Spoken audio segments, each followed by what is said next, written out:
So update, I am not going back to school for Psych NP. I am very happy that I did get offered the full-time position with the company where I'm currently at. And I kind of did some self-reflection. If you're just joining, in my previous vlog, I had said that I was planning on going back to school for Psych NP. Completed all my requirements to start school, blah, blah, blah.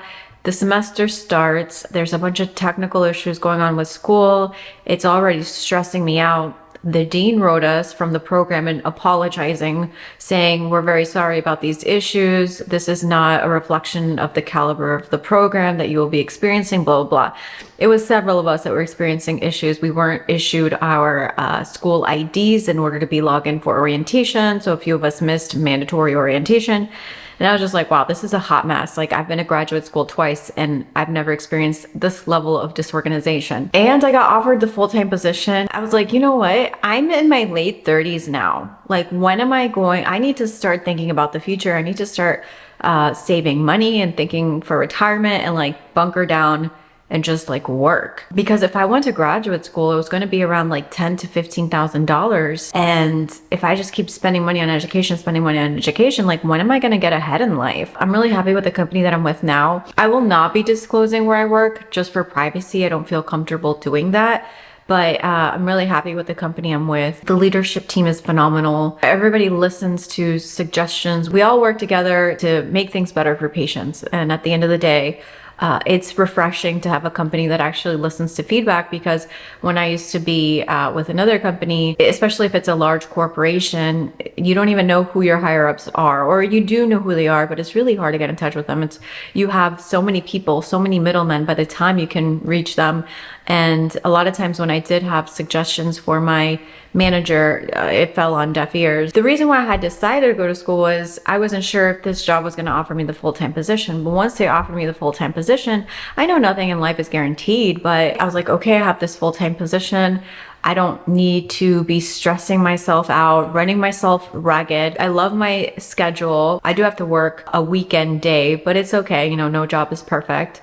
I love my schedule now. If I were to go back to school, once I graduated, I would go right back to doing what I'm doing now. So I really saw no point. The point of education is if you're going to pivot, switch, or like go higher up where you are, or pivot into a new area. And I just plan to stay with this company for as long as I can. If for whatever reason, like things don't work out or something happens, school will always be there. I did burn the bridge with the school. Like, there's no way they're going to accept me again, because I had applied the first time they accepted me, but then I got COVID. I was dealing with POTS. I just didn't think I could deal with it. I told them I wasn't going to be attending. Got accepted again. And I told the person, I was like, please don't enroll me in classes. I already missed mandatory orientation. I don't have my ID yet. Like, I just don't feel comfortable moving forward. So he's like, are you sure? We can, you know, I can talk to your professors. I can let them know that it was out of your hands, that you couldn't attend orientation. I was like, no, like, I'm sure, don't enroll me. And that's very like atypical of me. You know, anytime I've been accepted to school, I've gone to school. I don't normally just apply and then say, hey, just kidding, won't be attending. So it's very out of character for me. But after a lot of reflection, I figured, like, I'm good. I'm comfortable where I'm at. I'm happy where I'm at. I feel blessed that I have a great position, that I enjoy what I'm doing. So that's the latest update.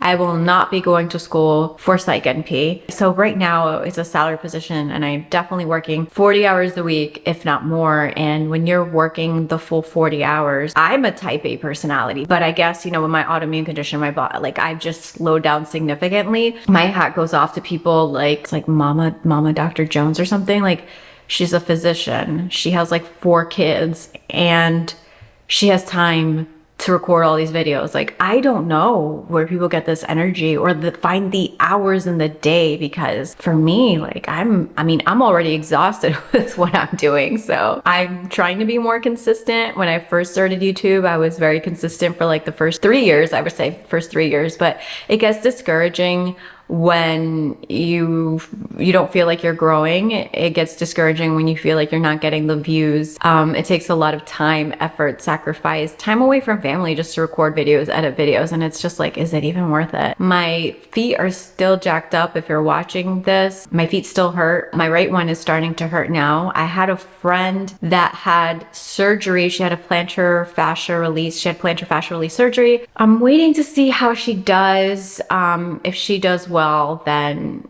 I may undergo the surgery, just because my quality of life is like severely impeded by the pain in my plantar fascia. I mean, I went to the mall yesterday and I just wanted to leave. Like, after walking a little bit, I told my husband, I was like, I just want to go. I just want to leave. Like, I was in so much pain. Some days are better than others, but yesterday I was in a lot of pain. I'm in my late 30s. If you're in your teens or 20s, that sounds super ancient and old, but when you're in your 30s, you're like, oh, that's not that old. Like, hopefully I still have a lot of life left to live. And for me, it's like, am I really gonna have to live with this level of pain for the rest of my life? I've been trying to avoid surgery. I don't want to have it, but if my friend does well with the surgery, then I may consider it. Anyone out there that's watching this had a plantar fascia release? Did you feel better? Anyways, okay, for real now. Thank you so much for watching. Make sure you hit the like button, make sure you subscribe, and turn on that notification bell.